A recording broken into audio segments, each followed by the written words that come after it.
Alors oui, cette vidéo est diffusée le 1er avril et je suis désolé, ce ne sera pas une blague, c'est une vidéo que je voulais faire depuis assez longtemps pour vous raconter l'histoire de cette photo-là.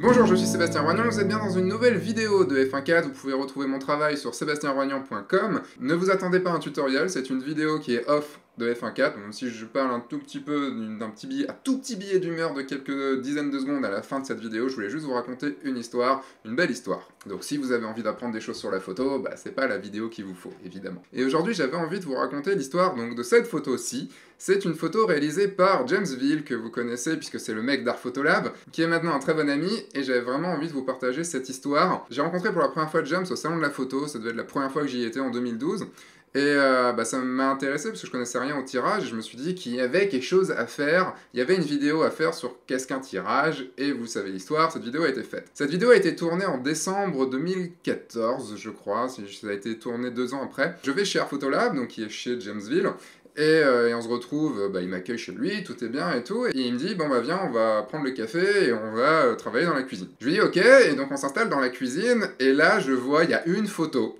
au-dessus de la table, il y a une photo, et c'est celle-là. Bon, à cette époque-là, je le connaissais pas bien, et il faut dire que je lui devais quand même le respect, puisque quand même Monsieur Ville est quand même bien plus âgé que moi. J'ai tiqué, je le connaissais pas assez non plus, moi je lui ai dit, mais pourquoi t'as une désaturation partielle? Et là il commence à m'expliquer les raisons que ça met en avant la personne avec le côté Coca-Cola, le fait qu'elle ait de l'embonpoint, alors que c'est du Coca-Cola, donc plein de sucre, et voilà, c'est pour faire ressortir. Alors moi dans ma tête, je suis...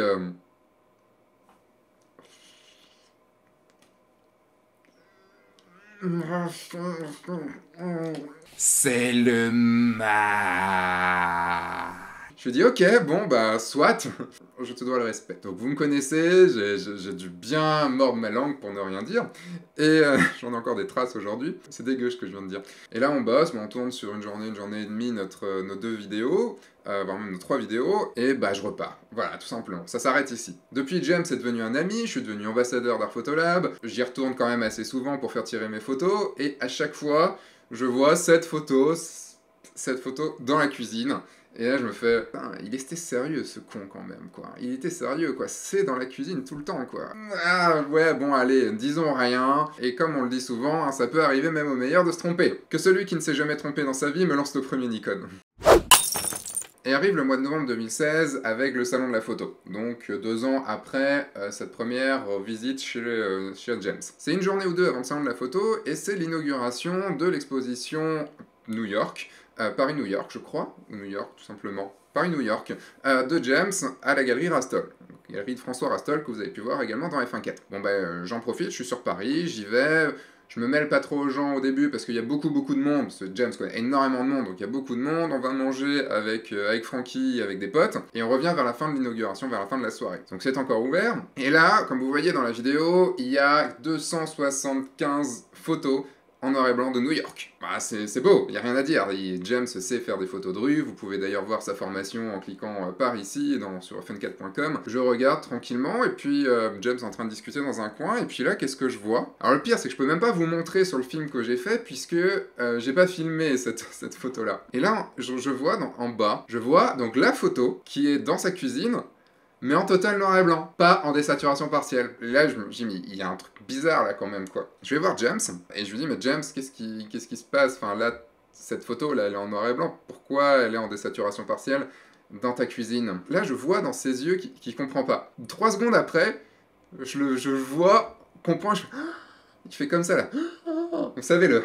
Ah mais oui! Et là il part en éclat de rire, et là il m'explique qu'il m'a complètement trollé depuis 2 ans. Et oui, vous avez compris que cette photo-là, elle était dans sa cuisine uniquement pour me troller. C'est-à-dire que il l'avait reprise, il l'avait tirée, il l'avait encadrée, et il l'avait mise dans sa cuisine juste pour mon arrivée. Et le truc c'est qu'après il l'a oublié, et c'est resté pendant 2 ans dans sa cuisine, et donc pendant 2 ans, à chaque fois qu'il allait dans sa cuisine, il voyait une désaturation partielle. Sachant aussi tout le goût qu'il a pour la désaturation partielle, c'est à mon avis la même chose que moi. Et là j'ai fait putain mec, quand même, pendant 2 ans tu m'as trollé jusqu'à l'oublier le troll quoi, et il n'y aurait pas eu cette expo, j'aurais pas vu cette photo là, t'aurais encore cette photo là, je pense quand on est en 2019, t'aurais encore cette photo dans ta cuisine, et moi j'en saurais toujours rien que tu me trolles depuis autant de temps.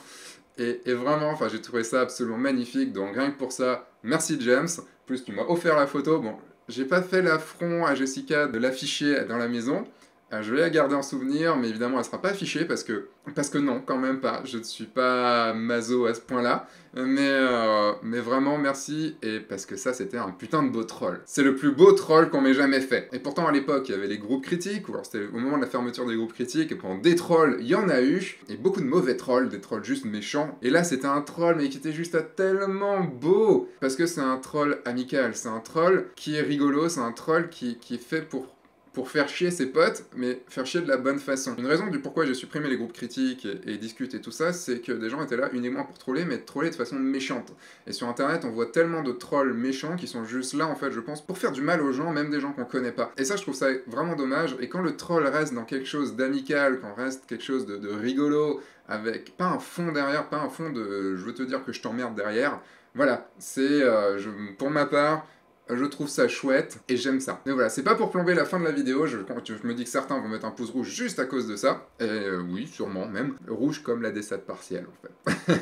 Voilà, j'avais juste envie de vous partager cette anecdote parce que je la trouvais très drôle et je me suis dit que bon, ça ferait pas un épisode du dimanche, mais parce qu'il y a rien, il n'y a pas d'enseignement dans cette vidéo. Mais voilà, je me suis dit que ça pouvait vous intéresser, que ça pouvait être cool et j'avais envie de vous partager ces petits moments de bonheur là. Je vous fais des gros bisous, je vous dis à dimanche prochain pour un nouvel épisode de F1 4. Entre temps, sortez, faites des photos et amusez-vous.